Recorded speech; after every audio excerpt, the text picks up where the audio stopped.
ఈ వీడియోలో కొన్ని తెలుగు వాక్యాలు ఇస్తున్నాను. వాటికి తగిన ఇంగ్లీష్ వాక్యాలు కామెంట్లో రాయడానికి ప్రయత్నించండి.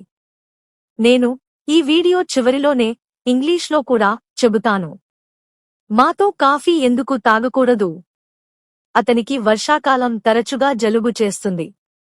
రేపు సాయంత్రం వరకు వేచి ఉండండి. సాధ్యమైన చోట కొన్ని మార్పులు చేయండి. వారి అధికార పరిధి కింద ఈ సమస్యను పరిష్కరించారు. స్వామి వివేకానంద భారతదేశాన్ని శక్తివంతమైనదిగా చేయాలి అనుకున్నారు. ఈ సంవత్సరం సిలబస్ మారే అవకాశం లేదు. కేంద్రం బోధన మాధ్యమంలో కొన్ని మార్పులు తీసుకువచ్చింది. రిజల్ట్ వచ్చిన దగ్గర నుండి వాళ్ళు సంతోషంగా లేరు. నేను నీకు ఒక పుస్తకం కొంటాను. ఆమె అతనికి చదవడానికి ఏదో ఇచ్చింది.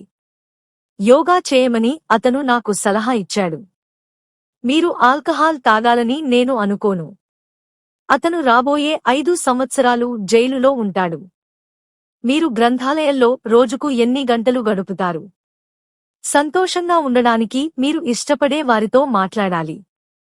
మీ పనిని ప్రేమించండి, మిమ్మల్ని మీరు నమ్ముకోండి. చాలామంది విద్యార్థులు ఇంగ్లీష్ కష్టమని భావిస్తారు. వారు మనకు వ్యతిరేకంగా ఒక ప్రకటన చేశారు. నా సోదరుని తరఫున నన్ను క్షమించండి. నేను నా ఆధారాలను చూపించాల్సి వచ్చింది. బహుశా వారు వస్తూ ఉండవచ్చు. ఈ రోజుల్లో మానవ విలువలు దిగజారిపోయాయి. వారు బ్యాంక్ యొక్క ఫర్నిచర్ను ధ్వంసం చేశారు. అతను ఈ రోజు జీవించి ఉంటాడని అనుకోలేదు. అప్పటికీ వారు ప్రతీదీ వ్రాశారు. ఈ విధంగా ఎప్పుడూ ఏదీ జరగలేదు.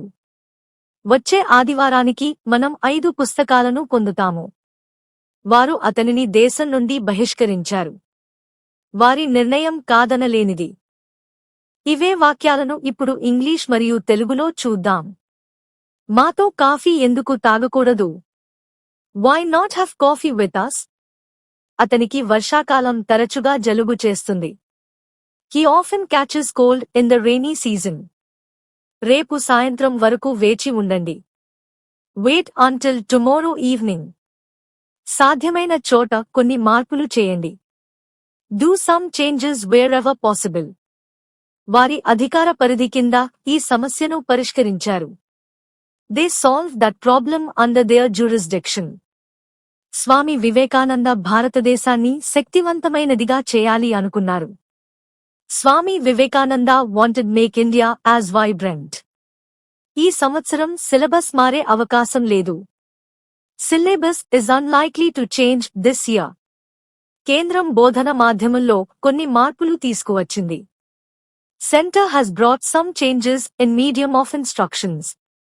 రిజల్ట్ వచ్చిన దగ్గర నుండి వాళ్ళు సంతోషంగా లేరు. They are not happy since the results out. నేను నీకు ఒక పుస్తకం కొంటాను. I will purchase you a book. ఆమె అతనికి చదవడానికి ఏదో ఇచ్చింది. She gave him something to read. Yoga చేయమని అతను నాకు సలహా ఇచ్చాడు. He advised me to do yoga.